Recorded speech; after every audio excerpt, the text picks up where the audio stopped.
Welcome back. We're heading into our final session of the day. Our final speaker is Zeynep, professor of the practice at the MIT Sloan School of Management. She's co-founder of the Good Jobs Institute and author of The Case for Good Jobs: How Great Companies Bring Dignity, Pay, and Meaning to Everyone's Work. Her work has repeatedly proven that good jobs are also good business. Welcome, Zeynep. Thank you so much, Abby. Thank you for having me, and thank you all for listening as the last session.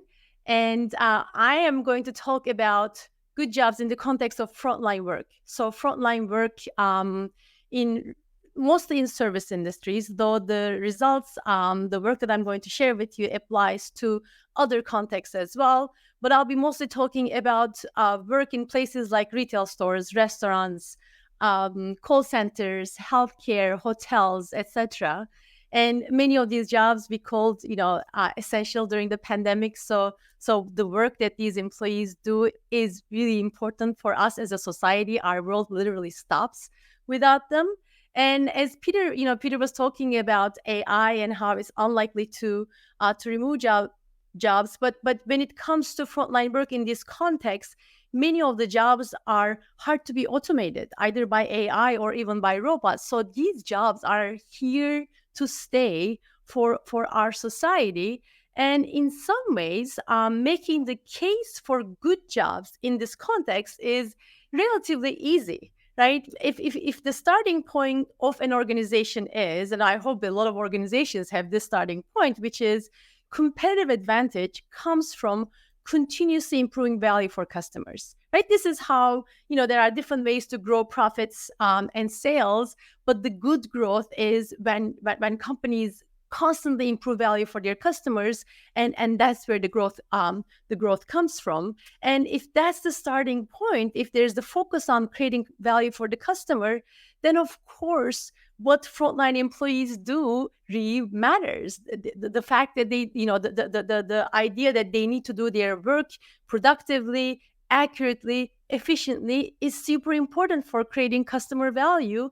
And for any team to win with customers and to do the work well, they need to be a strong team that's set up for success, right? This is like, what kind of a winning team have we ever seen that doesn't have, that is not set up for success and that doesn't have great players? So this making the case for good jobs in some ways is quite simple if the starting point is the customer value. But what I have seen over and over during the last 25 years that I have been working in frontline settings is that the mental models oftentimes get in the way of creating a strong team that's set up for success. Many leaders believe that they can't afford to have that team when it comes to frontline settings. And the mental models that create that is one, everybody talks about how, people are our most important assets, but people don't show up as assets in the balance sheet. They show up as costs in the income statement. And oftentimes labor is seen just as another cost to be minimized.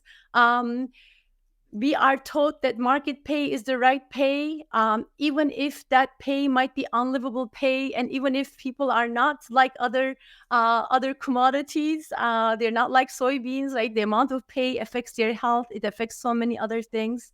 But market pay is the right pay is the dominant mental model. And of course, there are a lot of people who can do the frontline jobs, right? In retail stores, in restaurants, in healthcare, etc. And when the supply of labor is that high, the market pay ends up being unlivable pay in so many of these settings. And another mental model is that, lean and mean is efficient. I'm an operations professor. I've been teaching operations for 20 years. And for people like us, lean and mean equals efficient makes no sense because we know that lean and mean is actually not efficient. But these are the mental models that drive a lot of decisions.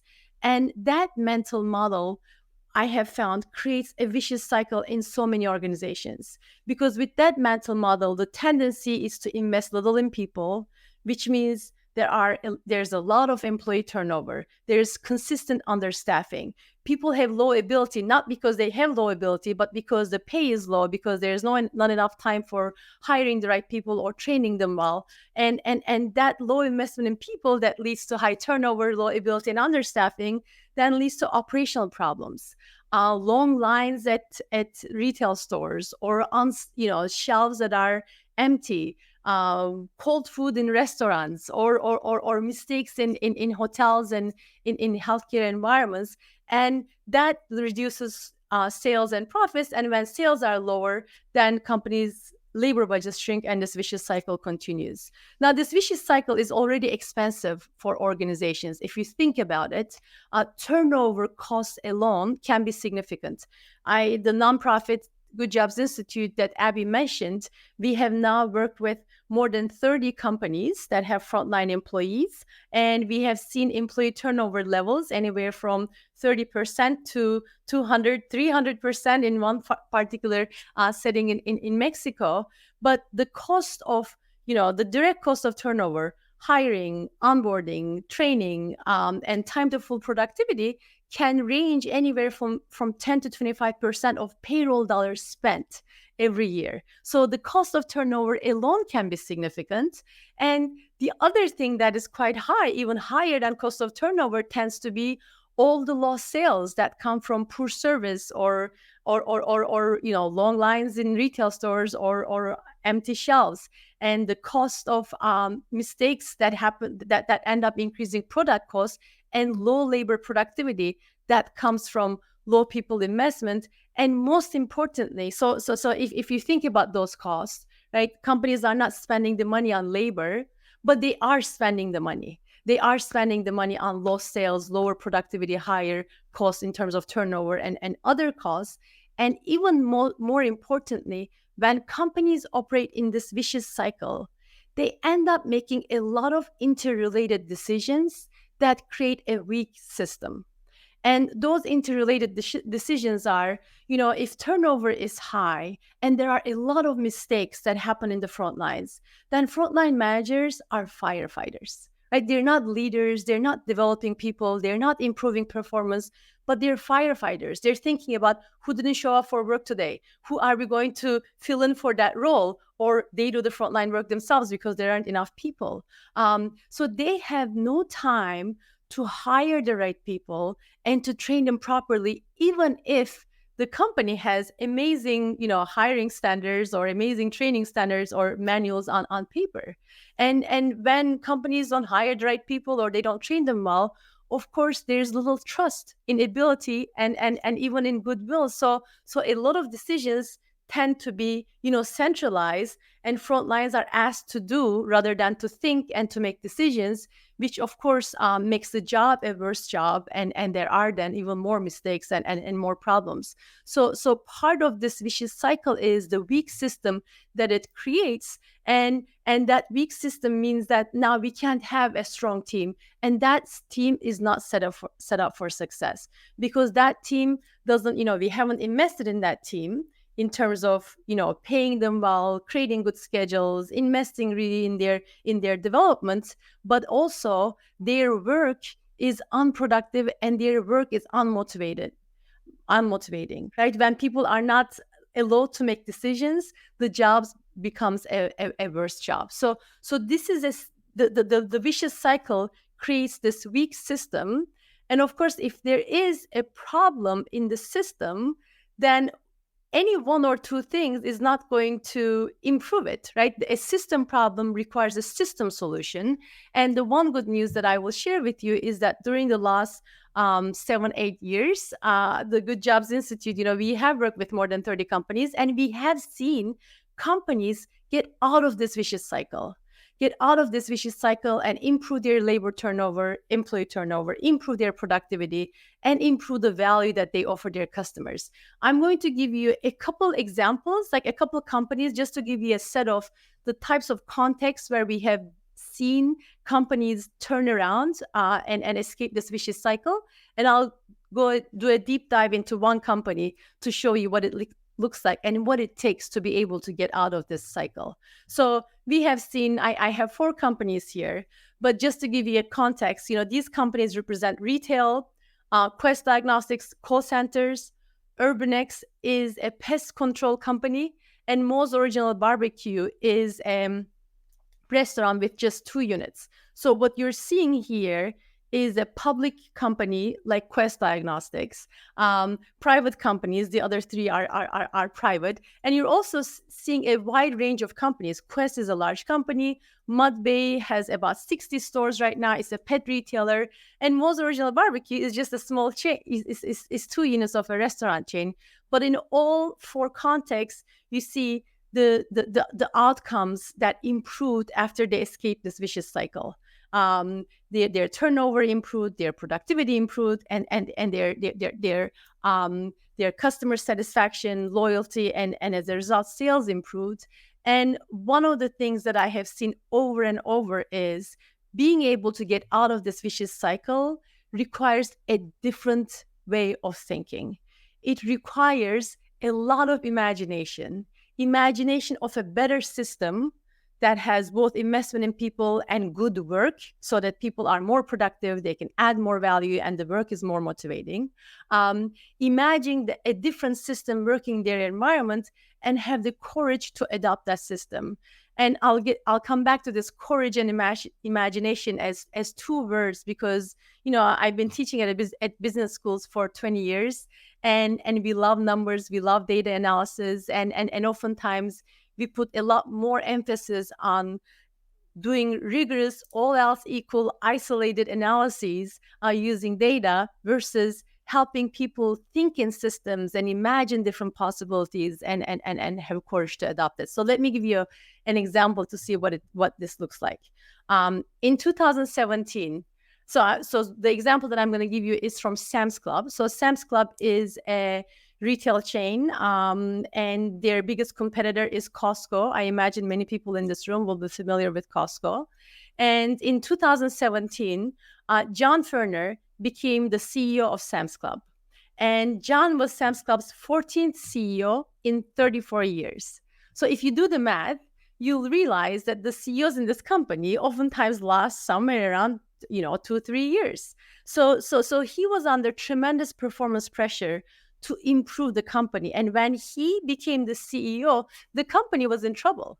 They were way behind Costco in terms of their same-store sales growth, in terms of their productivity, in terms of turnover, and their numbers in metrics that are related to customers, frontline execution, or strong team set up for success did not look good at all, right? Their prices, this is a membership-based retailer, so members pay a price to be able to shop at their stores, which means that they need to provide their members the lowest prices, but their prices were too high. Their NPS, Net Promoter Score, was too low. On the frontline execution part, employees had trouble executing. Their labor productivity was way lower than Costco's. Employees oftentimes couldn't find the products in the stores. They wasted a lot of time trying to figure out the products, and their inventory data was quite inaccurate, which both were problematic because this company wanted to win by offering their customers a frictionless omni-channel experience. So if those of you who are in the retail space would know that if the objective is to provide that frictionless omni experience for customers, then you better have very accurate inventory data, and you better be able to find the products that are in your store. Otherwise, there will be a lot of unsatisfied and frustrated customers. So they were really lagging in frontline execution, and not surprisingly, their turnover was too high. It took a long time to be able to fill manager positions. There were oftentimes, managers who left, and frontline employee turnover and manager turnover oftentimes go hand in hand. So they had high manager turnover, high frontline turnover, and it took a long time to fill those manager positions. And another part of the weak system, which is very it's very consistent with what I have seen in so many other organizations, is companies that operate in a vicious cycle, because they cannot win with their customers through creating great service for them. What they end up doing over time is to be able to grow, especially the top line growth, sales growth, they end up adding more and more to their customer offering. So they add more products, they add more services, they're open longer hours. And before you know it, there's a lot of complexity in the front lines, right? The work itself is so complicated because of all these new products, new services, new promotions, etc. And that makes things worse. That doesn't set up people for success. So this is the status quo that John Furner finds himself in, right? Weak team that's not set up for success, poor execution, and customers who don't get great value. And he realizes that to be able to turn this around, he can't do just one or two changes. He needs to look at the system and see why do we have these turnover problems? Why is there so much complexity? How can we reduce the complexity and address those? So he looked at the system and came up with a lot of ideas. He and his team came up with a lot of ideas to improve the system. And one of those ideas was to increase pay.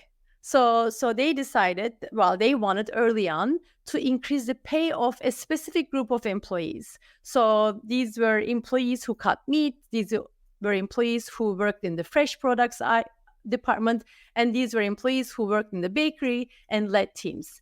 And they decided that they would raise pay $5 to $7 an hour from a basis of around $15 an hour for these key positions. Just imagine like the impact of that pay increase in people's lives.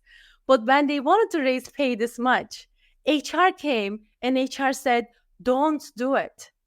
The last time we raised pay, it didn't reduce turnover. Finance came and finance said, don't do it.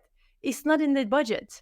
And this is exactly what we see in so many other organizations. Oftentimes, they will see the system problem. They will see what needs to change to be able to change the system.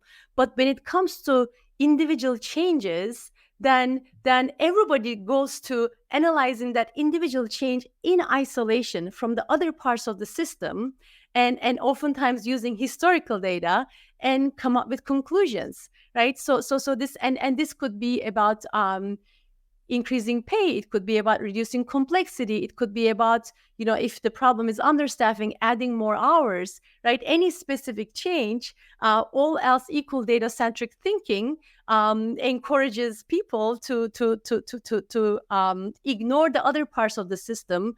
And John realized, though, that this is not how they were going to do. So his question was, instead of saying, what is the financial case for increasing pay? What is the return on that investment? He asked a very different question. He said, can we be a great company if we don't raise pay? Right? And he asked this question because he was seeing the connections and imagining possibilities. So in his mind and in the mind of his a few others in the leadership team, they wanted to improve the value for the customer. They couldn't do that if the front lines didn't execute well. Well, front lines couldn't execute well if they didn't reduce employee turnover, because turnover was causing a lot of problems in the frontline execution. And they realized that they can't reduce turnover if they don't raise pay, because people were leaving for jobs that paid a couple more dollars an hour more. So they realized, pay alone may not reduce turnover, but we can't reduce it if we don't raise pay. So they decided, yes, we're going to raise pay, and we're going to make all the other changes to make pay off. All the other changes and those other changes were, along with investment in people, they made other key interdependent decisions to improve the work of the front lines, reduce their workloads, and to be able to make the pay investment worthy. So a couple of the changes I'll mention quickly. They reduce complexity tremendously by reducing the number of products that they offer their customers. It turns out that more is not always better, right? It turns out that if companies can offer customers fewer but better products and better service along with that and better prices, then customers will be very happy about that. They did a huge investment in IT to be able to improve the member experience and simplify the job. So they made a bunch of different changes, and within 2 years, these changes together got them out of that vicious cycle and got them into a virtuous cycle. So their net promoter score increased 7%. They were able to reduce their prices. Their labor productivity increased 16%. And previously, it was so difficult to raise labor productivity even by a couple percentage points. Their employee turnover in the front lines for hourly workers was down 25%. It was down even more for frontline managers. Their percentage of full-timers went up, and now it became much easier to be able to fill the manager roles and promote employees, because they started building a talent pipeline. And of course, when you can create more value for the customer, and when you have this strong team that's set up for success and you have high productivity, that shows up in profitability and growth numbers as well. So this company that used to be a struggling arm of Walmart is now a growth engine for the parent company Walmart. And John Furner, who was the CEO of Sam's Club, after a little bit more than 2 years, became the CEO of Walmart USA, which also is on a good jobs journey as well. So this example, along with others, I hope, and my colleagues at Good Jobs Institute, who are mostly my former employees, we hope that their success will make it much easier for other leaders to be able to bet on their people and to make their jobs and their lives and performance better. And I will say, as the last thing, and I know I'm out of time, but as we work with different leaders in different organizations, we saw how much this system change, improving jobs, improving performance, how much of a difference it made for the leaders themselves. When at Sam's Club, when they announced the first pay raises, the $5 to $7 pay raises, some employees cried, right? A couple of more dollars an hour for a lot of workers is the difference between working one job or two jobs. It's the difference between getting enough sleep or not.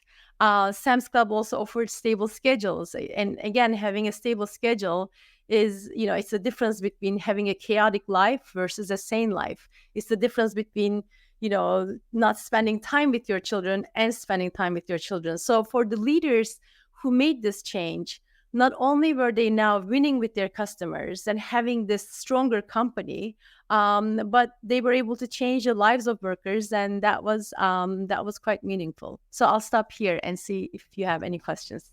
Zeynep, that was so interesting. That it's such a great positive story, but also such a well-supported story. So thank you so much for your examples and your research and the work that you're doing with companies to help them do better at great jobs. So we do have questions coming in from the audience. The first one is, the vicious cycle you shared seems difficult to beat as long as stock markets reward companies for short-term gains and sacrifice of long-term value. As CEOs get measured with the same lenses, what expectation is there that the system will actually change? Yeah, I mean, I guess my best answer to that, Abby, is the change from Walmart to Sam's Club, right? This is a public company. In fact, in 2015, when Walmart, even before Sam's Club, when they made their first investment in people decision, and they told the Wall Street how much it will cost them, their stock price dropped like 10% or something the next day, right? Immediate impact. It got back to, it didn't last a long time. So it's true. Like, investors do not value people investments as much as they value some other investments, like in technology. But I think as long as company leaders can tell a compelling story about why they're doing this, right? Look, if we don't do this, we may not be able to survive. Look at Borders, look at Toys R Us, look at all these other companies. They did not improve the value for their customers, and they're no longer with us, right? For us to improve value for our customers, we have to have a strong team that's set up for success. It's not a very difficult story to tell. And there are other companies who have been thriving like that for decades now, which also bring more legitimacy to investors as well. Costco is a great example, right? Mm-hmm. Costco is, the average pay in retail in 2023 2023 was $17 an hour. The average pay at Costco was $26 an hour. And Costco offers the lowest prices. And if you look at their stock performance versus the S&P 500, like they are outliers. They're so much better. So telling the story and why doing this is I think quite important. So you said that market pay, it was the wrong mental model to say that market pay is the right pay. So what is the right mental model for right pay? Yeah, that's a great question. In settings where frontline employees are not making enough to live, one of the good things to look at is what percentage of our full-time employees are making a living wage, right? There are a bunch of different living wage calculators out there. One of them that, of course, we use a lot at Good Jobs Institute is MIT's living wage calculator. And a good benchmark is to look at least the living wage, because if people are not making ends meet, nothing else matters. Like pay alone doesn't guarantee a good job. Pay alone is not, doesn't guarantee high productivity or high performance. But absence of sufficient pay, and by sufficient I mean a living wage, guarantees high turnover. And it guarantees that employees won't be able to focus on the job because many of them will have multiple jobs, and low pay is associated with a bunch of stuff, including lower cognitive functioning. Yeah, I mean, it's also system based for the employees, not just for the company, right? Health, Yes. living, and all of those things. So I think this question maybe isn't thinking so much about frontline workers, but we'll ask it anyway. A certain amount of turnover is always necessary and healthy. Does your research share any insights on what a healthy or positive amount of turnover is? Yeah, I mean, it's, of course, some turnover can be healthy. And it also depends on, the company's hiring practices, training practices, internal development, right? Costco's employee turnover is 8%. The turnover in the retail average is 60%. So I can easily say 60% is unhealthy turnover, and 8% turnover is probably healthy turnover, right? Because not even if you have the best training and the best hiring, sometimes you make mistakes, right? And sometimes the environment is not a good fit for the worker or for the environment. It's hard to say a number, but I think leaders and frontline managers immediately know when turnover is a problem and when it's not a problem, right? It is a problem when there's so much instability that there's no people development, where you can't hire the right people, you can't train them well, when there are so many mistakes, when people are showing up late or not showing up at all. So it's easy to know when turnover is a problem, but hard to put a number on it for every context. One of the things that I love about your work is, so Costco, has for years been a pretty good employer and had good results. And so working with Sam's Club, there's this contrast that was there from the beginning. And I especially love the fact that now it's in Walmart, which is, I don't know, was Walmart still the largest employer in the world? I mean, for a long time they were. They have so many employees. So to have that kind of a big impact is fantastic. But my question is, are there other industries that you're working in where you have that kind of a contrast, where one company is already doing good things and the company that is trying to get better can, there's that sort of competitive aspect as well? Yeah, I mean, in a lot of industries there are contrasts. In some ways, Abby, Sam's Club could have looked at Costco and said, you know what, we have very different customers. We're not in high income locations. Our customers are not as wealthy as Costco's customers. So they could find excuses for why this model would not apply to them. In pest control, we work with a pest control company. And we haven't found, maybe there are contrasts, but we haven't given them that contrast in the look at that pest control company. But I think the good exemplars, Costco, Four Seasons, different companies could be a role model, even if you're not in that industry, to say, look at the difference. Look at the difference. And we can be different in our industry as well. So we have time for one more quick question. And that is, because it's so system based, to really get to those results, you can't just look at pay, you can't just look at product mix, have to look at it all together. How big of a challenge is that for organizations and their executive teams to do that work together? Yeah, all the companies we work with, our biggest challenge and the biggest win tends to be bringing those cross-sectional organization leaders together, because they have for years learned how to look at things in silos, and I'm going to reduce complexity, and all I'm going to look at is complexity, or I'm going to look at pay, or I'm going to look at schedules. Bringing them together is not an easy task, but it's not, when there's a will, this is not brain surgery, right? If the leaders want to do this, it can be done. It has been done, and yes, it's not easy, but it's not all that difficult either if there's a will. Humans do amazing things. And that is a great note to end on, Zeynep. Thank you so much for being with us, and continue the great work that you're doing. Really happy to be associated with you through Sloan, and to watch the work that you continue to do. Thanks so much. All right. Thank you for having me.